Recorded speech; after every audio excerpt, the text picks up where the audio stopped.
I'm going to be going over how I did a little body transformation. I went from your dad bod, 29-year-old dad bod, just drinking, laying around every day kind of body, to a more active, working out, lifting a lot, watching what I eat. And I started at 210, though I didn't really start like tracking my weight till I got to like around 190, 195. But I started at around 210, and then I went all the way down to 180, where I'm at right now. And I'm still trying to go maybe 10 more pounds just to see how far I can push it, how lean I can get. And then once I start feeling bad, I will probably get back up to this weight. This is like the optimal weight for feeling good, looking good, not looking like your absolute peak, but looking like really good, right? Having your abs show and some veins, but also feeling good and having a layer of fat on you. You don't really want to be too lean because it's not healthy for you, but that's besides the point. I want to get to exactly how to lean out to a nice healthy range or whatever thing you want to do for your goals in a very easy step-by-step way. The only important thing is like what you eat, how you consume things, okay? I'm going to go over cardio as well, which is also actually pretty important. And I'm going to teach you a little tip and trick I learned that finally got the cardio down so I could do it every single day and lose a lot of calories by just doing cardio as well on top of my, diet. Because from 210 to about 190, 187-ish, losing weight was super easy. All I did was follow CICO, C-I-C-O, calories in, calories out. Basically, just find out what your maintenance calories is to run your body, to breathe, to do the average amount of like exercise you do in a week, all that, break it down per day. And it's like, I need 2,000 to 2,500 calories per day to maintain my weight. That means when you eat 2,500 calories, you will burn 2,500 calories and you'll stay the same weight, right? Well, that's your maintenance. You want to find out your maintenance calories. It's very easy to do. There's a lot of online calculators online where you can put like your TDEE calculator or body weight calculator or a maintenance calories calculator. You can just try all those. There's a bunch of ones free where you plug in your height and your weight and it'll give you an estimate. And also if you put in like how much you exercise throughout the week, it'll put in an estimate. You can play around with that estimate.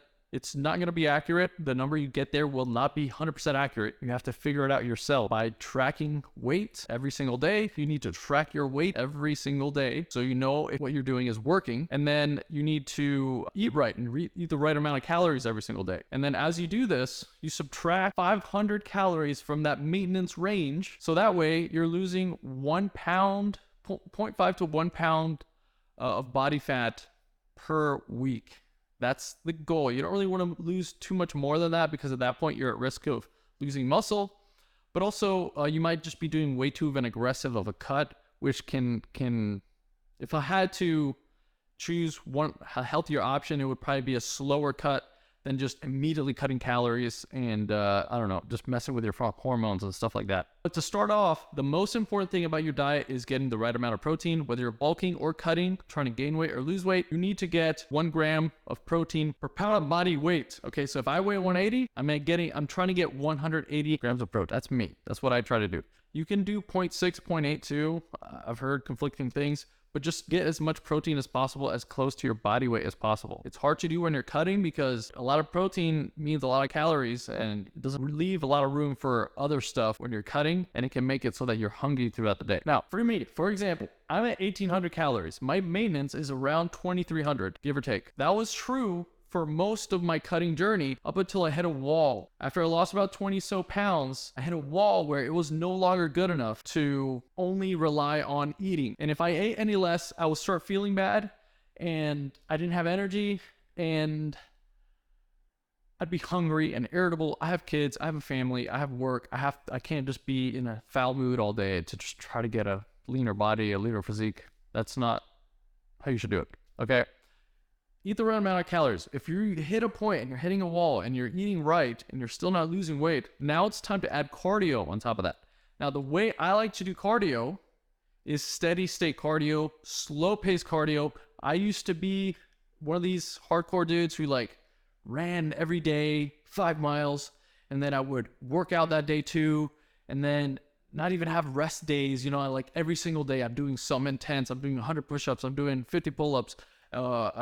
running multiple miles every single day, and I'm working out and lifting weights, and I was just being hardcore, like, yeah, my body's going to change if I just absolutely hammer my body. No. You will burn out. Maybe not now, maybe not in 2 weeks, maybe not in 2 months, but you will burn out eventually.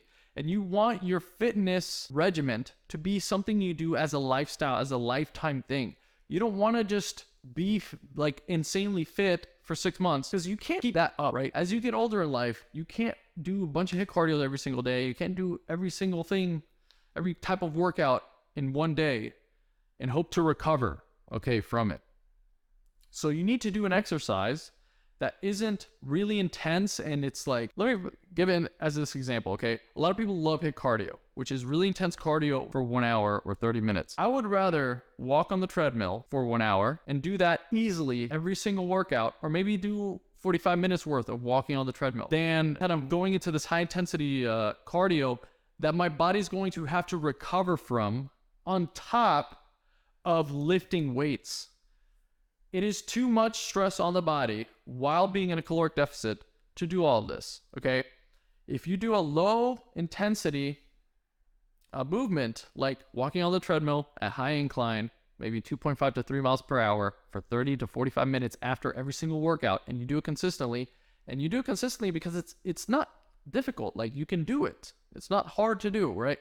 It's not easy, but it's not like as difficult as a HIIT cardio workout or an insane boxing session or something intense, because it's not intense, right? So it's easier on the mind. You're going to be more consistent doing the walking than you are going crazy on HIIT cardio. The second thing is HIIT cardio, when it goes up over 160 beats per minute, that's why HIIT cardio is what it is. It's more intense, so your heart is beating a lot faster during those exercises than, let's say, a steady state cardio walk of around 130, 144, which is my typical range when I'm looking at my watch and it's telling me my heart rate.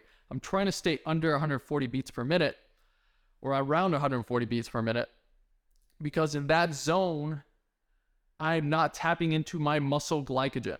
When you're going up really intense and you're doing an intense sprint, or you're doing intense burpees or intense cardio, you are starting to burn muscle glycogen, which is not good for your performance in the gym. So I would avoid really intense cardio if you're really trying to maximize your performance in the gym while doing this fat loss journey, and trying to maximize, your body recomposition. I would switch to walking on a treadmill. Again, you'll be more consistent. And also, one final tip on that: intense cardio, when your heart rate goes really high up like that, actually triggers the release of ghrelin, which is a hunger hormone, which will make you hungrier as well. I've done all of these, and I'm telling you this not only from studies and tangential people talking about this topic, but also because I've literally done it myself, and I've noted the changes and differences. The most sustainable thing I like to do is go do my program, have 2 to 3 rest days a week, and do cardio every single day, try to get 10K steps a day. And every single time I work out, I do about 40 minutes of 3 mile per hour incline, max incline on the treadmill. And the key is to do a speed that does not have you holding on to the treadmill. Don't hold on to the treadmill. Don't cheat. Just use whatever speed you can do that will burn that. And that is probably the best and only cardio tip you really need if you're just trying to maximize the cardio you're doing, plus not getting hungry. All these things add up. So again, I would try doing treadmill walking and nothing more intense than that. You don't want your body to recover from all those things. The next thing I'm going to move into is more like the tips of the tricks of the trade, sticking to the caloric deficit. It's very simple to make the math equation. It's very simple to say, okay, or 1 pound of body fat is 3,500 calories. So 500 calories less a day times 7 is 3,500. So I'm losing 1 pound a week, right? And you can kind of mess around with the numbers and figure out how much you want to lose and how fast, how aggressively you want to lose. The hard part is actually sticking to that number. So you might say, oh, like I did my calorie deficit for a while at 1,500 calories. And I was like, oh yeah, I can do this. I'll burn this much fat. I'll be at my goal at this time. Well, guess what? It's a lot easier writing down your goal, 1,500 calories a day. And then you get there and you're hungry as hell the whole day. Like I was hungry no matter what. No matter what I did with 1,500, it just wasn't enough. So I went up a little bit because it just was not sustainable. And what would happen is you go over 1,800 and you're like, oh, well, I guess my day is scuffed. I'm just going to go crazy. And you pile on as much calories as you normally would any other day. Even if you go a little bit over, just try to get as close to 1800 as possible, or whatever your goal is. My happens to be 1800. For some people, it might be 2000, 2500. I've seen even some people that are really intense, really big dudes, or they're like at 3000 calories per day. It just depends on your goals, your body, right? Another thing, and the main culprit of trying to lose weight but not being able to, is snacking. I would cut out snacking altogether. I do 3 meals, 600 calories each. That adds up to 1800, and you can play around with those numbers again, but that's my typical day. What I tried doing 3 meals of 500 calories and then 2 snacks of 150 calories in between lunch and like thinking, oh, well, just gonna hack the day and I'm never gonna be hungry. No, it actually made me hungrier, and I think it's because your body expects food more often. I've also done intermittent fasting. That has helped amazingly with calories because you're basically just cutting off one meal altogether. So you can instead just have 2 meals of 750 each, and all of a sudden, it's not as difficult to get through the day because you're not as hungry. And one thing about intermittent fasting, you get hungry the first couple days. Like, I like to skip breakfast. You get hungry the first couple days, but then after a while, your body will adjust and it will expect food when you give it to it. Understand that. So for example, right now, I don't eat till about 12, and then my body starts getting hungry around 12. The whole morning, I'm just running on coffee. And I like it like that. I feel more energetic for some reason when I'm not like eating a lot of, I'm not a big breakfast person. So I've been getting a lot of my calories in the afternoon and at night. Now, some people do say this may hurt you because you should have more protein available to you throughout the entire day. And when you're not eating protein throughout the day with intermittent fasting, that may affect you. I personally haven't noticed much, but it's hard to track that. So take that with a grain of salt. And do your research on that. Also, at night, when you're done eating and you've hit your calorie goal, immediately brush your teeth. Like, I will eat after 6 or 6:30 p.m. That's when my wife cooks me dinner. I eat that. That's my last thing I'm eating. I'm not going to sit down, watch a show, and snack on stuff, because you will lose track and you will eat like 1,000 calories easily. And snacks are the biggest calorie stealers, okay? Immediately brush your teeth the second you hit that goal. What happens is you will get hungry later in the night. You will open the fridge. You'll be wondering, dang, I kind of want to eat this. When you've already brushed your teeth, one, you've reminded yourself, like, okay, I made a decision. I wasn't going to eat, right? It brings you to that point. And two, it's that much harder to like eat something and then brush your teeth again. Eating that thing adds another mini chore on top of it, so you're less likely to eat. That's what I've noticed. It has helped me tremendously. And that's another major tip, okay? Get at least 32 ounces of water with every single meal you have, and it will fill you up even more. So I will have my 600 calorie meal in the morning or in the afternoon, depending if I'm intermittent fasting or not. And let's say I have my lunch, I will always have a water bottle with me drinking throughout the day. But I always refill, even if it's halfway, even if it's a quarter of the halfway up, I'll refill the entire water bottle up in minus 32 ounces. And I drink 3 of those or 4 of those. I get to my gallon of water per day goal. And I'm also getting electrolytes because that's a lot of water. I do the electrolyte pouch thing. So if you're drinking a lot of water, make sure you're eating salty foods or getting some kind of electrolytes in you, because your body will flush those out. But yeah, drink 32 ounces, like a full jug of water with every meal, and you will feel super full compared to if you didn't. It can be really easy to like only drink half the bottle, like just fill the whole bottle up no matter where it is, and just drink it. Man, you're going to be so hydrated. Like every pee is going to be super clear, so clear. Okay, so yeah, high protein diet, high satiation diet.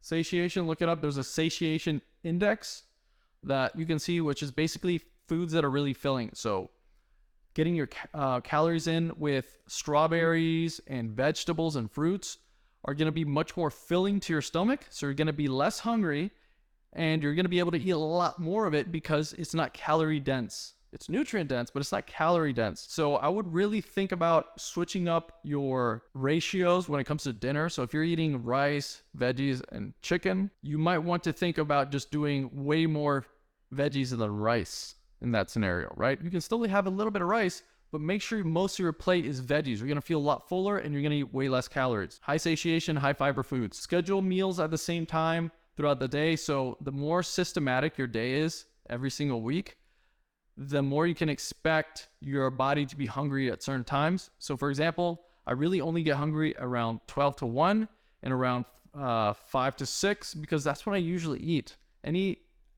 Outside of those hours, I'm not really hungry, right? I could eat, but I'm not like hungry. But when your schedule is kind of all over the place and you're telling your body some days you eat lunch at 3, some days you eat lunch at 12, other days you eat dinner at 5, other days you eat dinner at 10, your body starts getting hungrier at random times, which makes you viable to eat more, and then it'll be that much harder to stick to your caloric deficit. You can pre-track your day in an app. So sometimes I pre-track every single meal I'm going to have today. For example, I just put down everything I'm going to eat starting in the morning, right? I wake up and then I put down my entire meals for the day on my app. I use MyFitnessPal. And it makes it it's like a little brain trick to okay, I'm going to follow this. This is the plan I made this morning. This is what I'm going to eat. And it makes you a little bit more conscious throughout the day of the foods you're going to not have, right? So if you're at work and they're offering free cake or free this or whatever, you're more readily able to turn that stuff down because you made a prior decision that morning. And that's a great little tip I would give you to pre-track your foods so you don't mess up the day.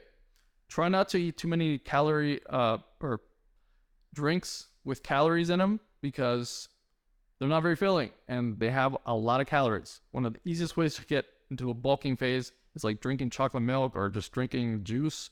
Anything that has high calories in it. Make it very easy to bulk. As far as cardio, one last thing, consistency is more important than intensity. If you do awesome killer workouts for 3 months and then you stop after 3 months, it is not as good as walking every single time you work out for the rest of your life, for years, right? Do you understand the difference? Over time, the best workout program you do is the one that you're more consistent with. Not the intense one, but whatever you can adhere to, and it doesn't stress you out throughout the day, right? It's an enhancement to your day. Think of cardio and working out like that. Like it should be an enhancement to your day, not like something you dread going to. So be careful doing super intense cardio. Also, trying to get 10K steps a day, I would suggest getting some kind of Fitbit or fitness tracker or some step counter, Apple Watch. I use an Apple Watch. It'll tell you your steps. If you get 10K steps a day, that tells you you're at least keeping your metabolism that high because you're making your body move every single day. If you don't move a lot, your body will start to adjust to that. So you will just burn less calories, which will mean you will have to lower your diet even more. And the leaner you get, guys, the less body or the less calories your body burns per day because you're leaner. You weigh less. Me weighing 210 took a lot more calories from my body just to move around than me now at 180, 175-ish, okay? And my calories have, the rate at which I'm losing weight has, plateaued. And then I'm having to add cardio and stuff to get past the plateau to make my body move. That's one part of it, which is 10K steps a day. And one final thing, I know a lot of people, when they work out, they're trying to look better. The main thing, most people want to just look better. They like strength and all that, but the main thing, you want to look better. That's what getting lean does. It separates, or that separation of skin and muscle is fat. When you get rid of that separation and you lean out and you lose fat, you get to this point where your muscle looks like it's saran wrapped and you get veins everywhere and your abs pop out and your chest pop out and your chest looks almost like armor plated.